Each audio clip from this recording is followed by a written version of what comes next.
Hi, my name is Travis Campbell of marketingprofessor.com, and I just want to welcome you to the Hangout series of Hangouts on Google+. And today I have with me a distinguished guest that knows a thing or two, to say the least, about Facebook. We're going to talk a little bit about Facebook marketing.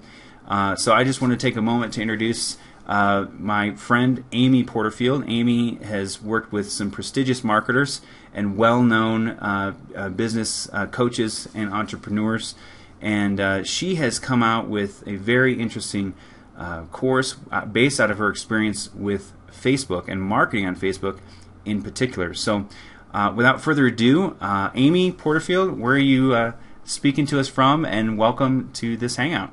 Hey Travis, thanks so much for having me. I am in beautiful Carlsbad, California, which is pretty much San Diego, and I'm really happy to be here today, so thanks for having me. Awesome, glad to have you. So Facebook, it's obvious it's quickly approaching 1 billion users globally, which is just unbelievable. I can't even imagine the infrastructure they have in place to support all those users.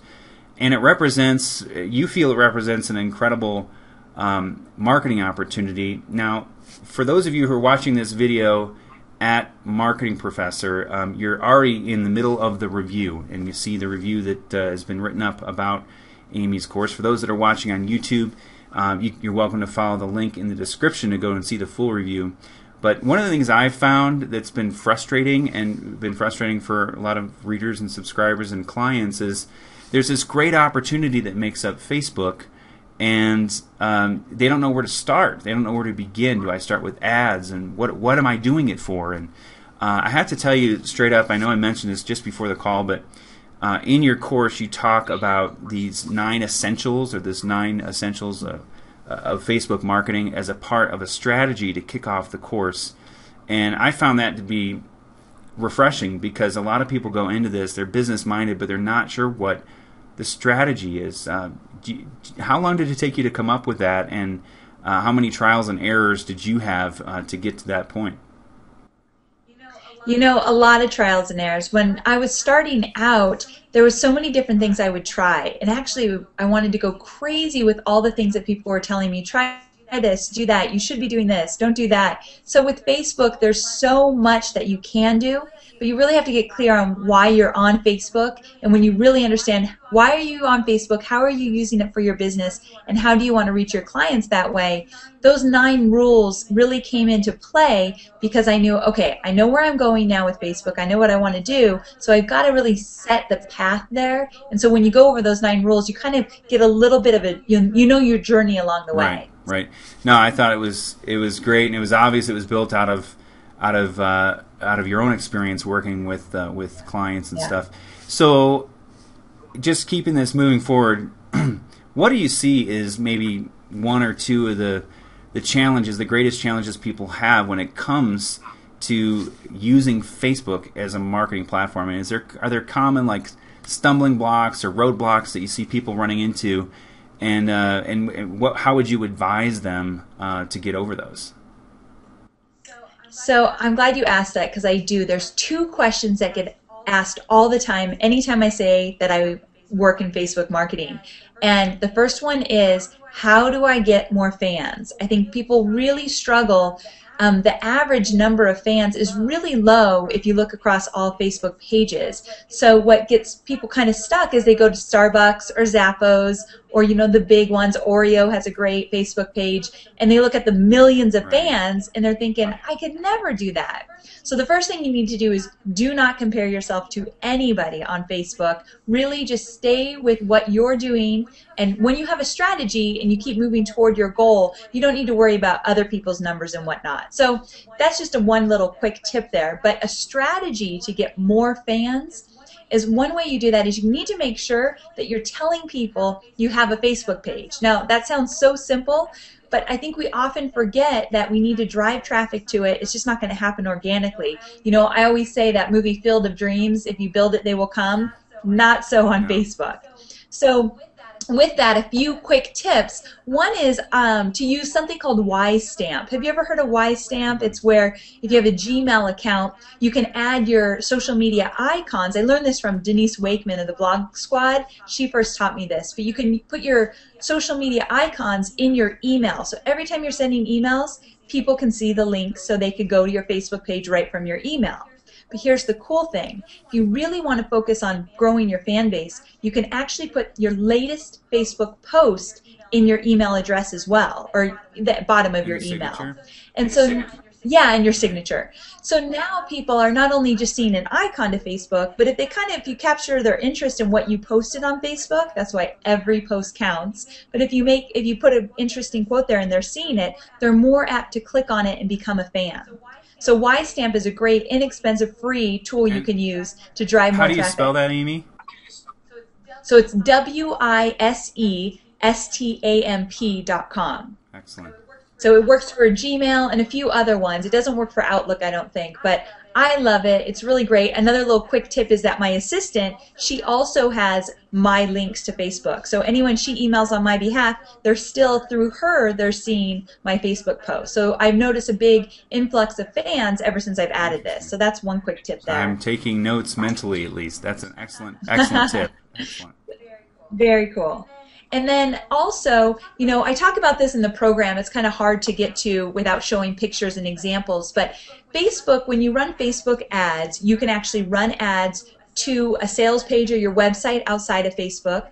But you can also run ads inside of Facebook to your Facebook page, and those are called engagement ads. Nice. So if you really want to laser focus on your ideal audience, let me give you an example. Liz D'Alto, she's a New York-based physical trainer, and she's a client of mine. And we did a campaign where we knew the age group of her ideal audience, we knew they're all women, we knew what other Facebook pages they frequented, and so we knew so much about her audience, magazines they read, all that good stuff.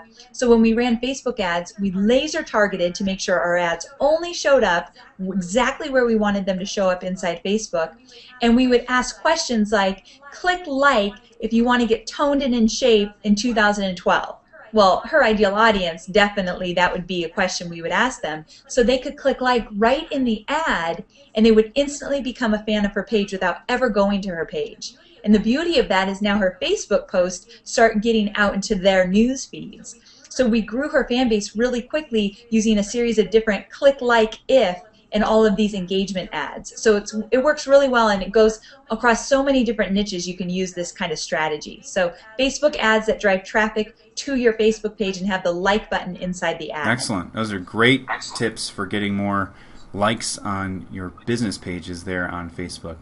Other frustrations or challenges that you see folks that are trying to get started with marketing on Facebook? Yes. So the other question I get asked, I said I get asked two. So first it's how do I get more fans? And then the second one is, okay, so I've got the fans, how do I get the fans talking? And so this one is, there's so many different strategies I could teach you to get your fans in conversation with you. But the biggest one is, one, you need to really focus on the content. Are you really giving them the content they need and they want? Quick tips. Are you linking to interesting stats and videos and articles? Are you constantly feeding their mind with whatever content that you know you can add value to? Your content can set you up as that go-to source, that authority in your field, but you really need to make sure you're giving the content they want. So when you spend some time there, that's important. But beyond that, if you post content and well, let me back up. Let's say you were going to call a friend up. Let's say I was going to call you, Travis. So I'm calling you on the phone. You answer the phone and you say, hey, and I say, hey, Travis, how you been? And before you can answer, I hang up the phone. That would be very weird, right? To say the least, yeah. Well, so that happens every day on Facebook where we post, and I've definitely been guilty of this too, but we post and then get busy with our day. We spend so much time trying to think of a great post, and then we post it and we run off to our next errand.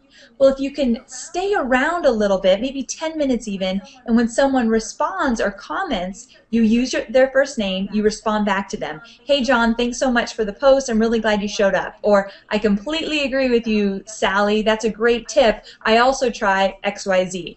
If you get in these conversations, as soon as someone posts back, they comment, your engagement levels will skyrocket. So don't post and ditch, but try to stay around, use first names, respond to everybody who posts on your Facebook page, and you will definitely see your engagement go up. Excellent. Great tips. Great tips. So, challenge of getting more friends. Consider using the tool that you had mentioned for email signatures in Gmail and other services, and it's called Wise Mail? Wise Stamp.